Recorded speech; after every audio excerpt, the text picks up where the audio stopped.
I hope you enjoyed our little diversion last week.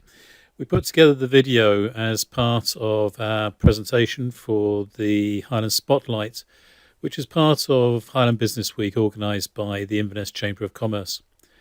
We thought it'd be nice to share it with you, just to show that accountants can have a bit of fun as well. A couple of questions that did come up. Yes, my desk is always that tidy, and no, our receptionists do not normally sit on the desk filing their nails and drinking a glass of wine. If that has whetted your appetite and you haven't yet seen our video, you'll find it on our website. Now, unfortunately, this week we have to be serious again, and I thought it'd be quite useful to contrast a couple of very important reliefs, particularly for owner-managers who are looking to dispose of their businesses. The introduction of the new investors relief means that we now have a whole range of potential reliefs that might help you to qualify for the 10% rate of capital gains tax, or even better. We've got investors relief, we've got entrepreneurs relief, we've got the EIS relief. So for riskier investments, you may not suffer any tax at all on the increase in value of your investment, which must be good. Now, investors relief is a new relief, and it only applies to investments in shares in unlisted trading companies. You have to subscribe for the shares, so you can't buy somebody else's shares. The company's actually got to issue fresh shares to you. And as long as you hold the shares for at least 3 years, and that 3 years can't start before the 6th of April 2016, then you will qualify for the 10% rate of capital gains tax. Now, this is the same rate as entrepreneurs relief, but entrepreneurs relief covers a much wider spectrum of assets. Entrepreneurs relief can be used where you sell all or parts of a business as a sole trader or partnership. It can be where you sell shares in a company, or it can cover assets which have been used either in your business or in your company. To qualify for shares in a company, you must hold at least 5% of the ordinary shares and voting rights, and you also need to be either an employee or director.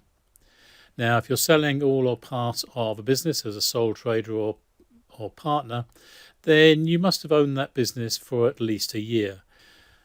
Now, when it comes to selling shares in a company, the main conditions which must apply for the whole of 1 year before you sell your shares is you're an employee or director, so don't resign before you've actually sold your shares. The company's got to be a trading company, and you've got to hold at least 5% of the ordinary shares and voting rights. Ordinary shares are defined, and that's not necessarily the shares which are called ordinary, where you have a company that has more than one class of shares. They may be called something else, but may well be caught by the definition in statute. If there are surplus funds, or if you've got significant cash reserves, it is possible for HMRC to argue that the company is not sufficiently a trading company and that a significant part of its activities are involved in investments. When it comes to investment activities, HMRC apply a test, and as long as you qualify on this 20% test, then they will ignore the investments. Now, this might be that the return on the investments is less than 20% of the turnover, the value of the assets is less than 20% of your other assets, the time spent on managing the investments is less than 20% of the other management time. So you can see that the fact that you've got large cash balances on your balance sheet will not necessarily affect your qualifying for the 10% capital gains tax rate. These reliefs are valuable.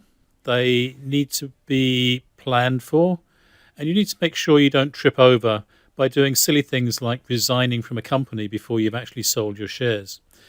So do come and speak to us well in advance of any planned disposals. I'm Alan Long from the Long Partnership, making life less taxing.